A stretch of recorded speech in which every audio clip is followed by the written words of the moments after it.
Alright, so we all know that Batman vs. Predator is the GOAT. Like, it's the GOAT of crossovers. You can't... It's scientific fact.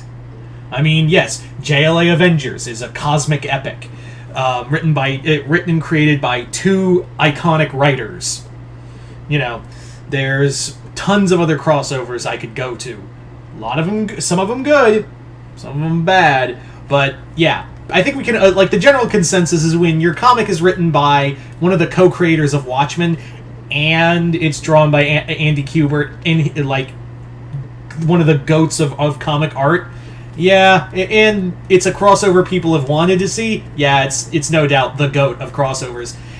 And I would argue that it's probably one of the best Batman stories out there. Although if I was to do a top 10 Batman stories, I wouldn't put it on the air because it is a crossover. Anyway.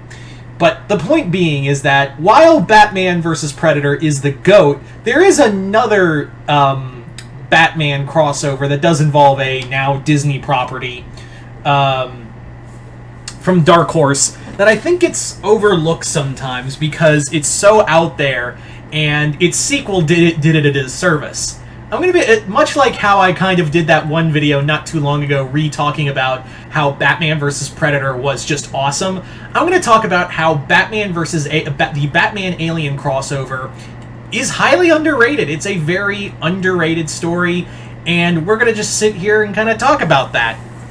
So, Batman Alien, or Batman vs. Alien, because that's what it is, was hot off the heels of various DC Dark Horse crossovers. Back in the day, in the 90s and early 2000s, DC and Dark Horse were like tight-knit. Like they were the two guys who could always depend on each other. They had great relations. I heard somewhere, side note, I read somewhere that like one of the reasons why DC and Dark Horse were so well, cordial with one another and so kind to one another, and why they did so many crossovers was because the then editor Jeanette Kahn was really good with relations with a lot of the higher ups at DC, and was very creative friendly with that independent company, more so than Marvel.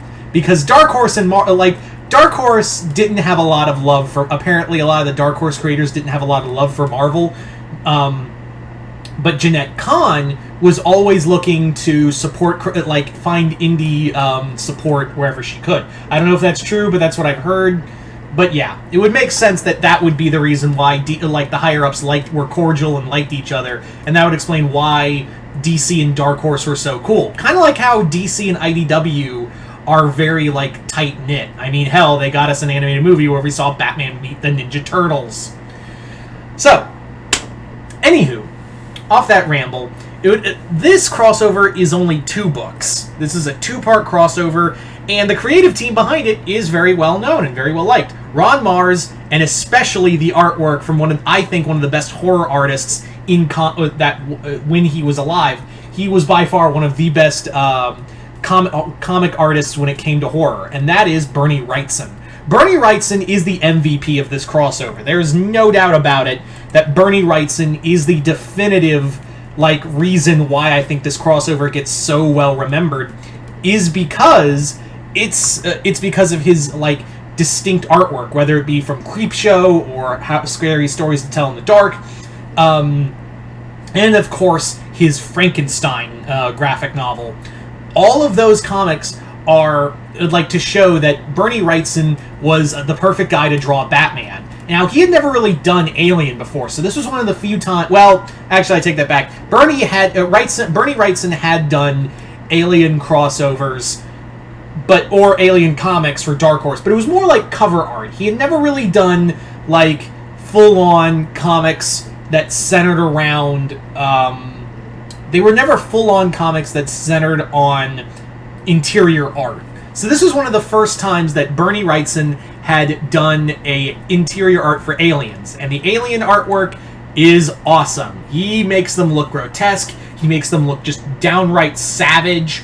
They're muscular, but also there's almost like a raptor look to them. Which would probably explain a lot because this was during the time of, when Jurassic Park and The Lost World were pretty big. But yeah. Side note, I would have really loved to have seen a Bernie Wrightson take on Jurassic Park dinosaurs. I would love to see how he would have drawn like the T-Rex and especially the raptors. But anyway, this crossover is something that also kind of takes the idea of Lever to put the alien on the xenomorphs on Earth, but Ron Mars and Bernie Wrightson do this thing where it's like it's a crash ship, and it's also this is in canon with Dark Horse Comics. Yeah, for those who don't know, there was a prequel book that Dark Horse Presents did that followed a geographer who was working for Wayne Industries, and he got captured, face hugged, and chest busted. So this is a technical in canon crossover with the Alien Dark Horse continuity. Isn't that crazy? Yeah, I'd love to see Marvel collect that story just to spite DC just a little more. But I digress. This crossover is also but here's the thing about this crossover and why it works for an alien as an Alien on Earth story. It's not like there's a xenomorph queen or something.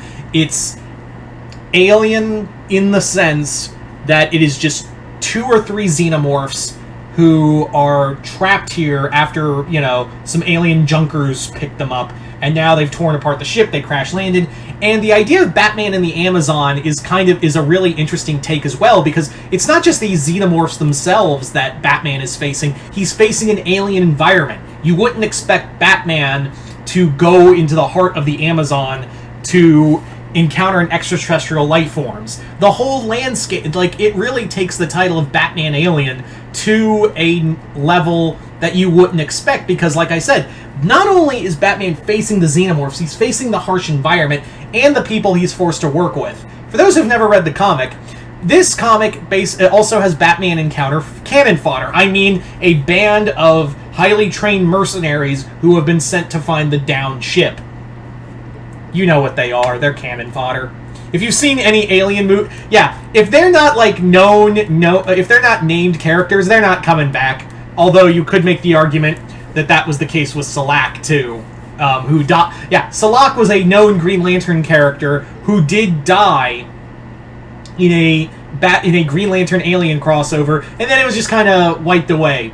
It was like that it's like that meme, that Invader Zim meme, where it's like, hey, I heard, Kyle's like, hey, I heard Hal would be like, hey, I heard xenomorphs killed you, and Salak would be like, yeah, but I'm all better now. It's like that. Anywho, you obviously need to have the xenomorphs kill people. That's kind of what their MO is. But the other thing I find fascinating about this book, and this is what Ron Mars did when he did his Green Lantern Alien crossover, was that he kind of makes this point of the xenomorphs aren't inherently evil. Like, that's kind of the thing he has Batman come to the conclusion to, that the xenomorphs themselves are not like a evil species. They're not out to kill us all.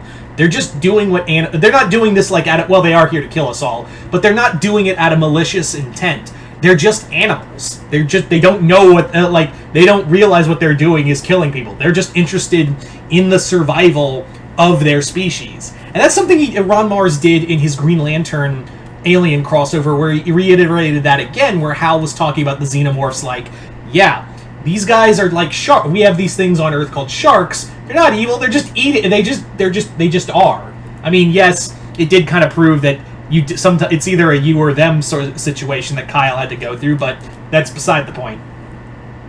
And also, Batman makes that decision too, that while it's not the xenomorph's fault, they can't be allowed to live here. They're an invasive species, and what scared him even more was that thought of the government would do any government on the world, especially the government in the country I'm a part of, would do anything in their power to have them as weapons. So for the good of everything, I have to just go, whoop, get rid of the egg, just kind of chuck it over the edge.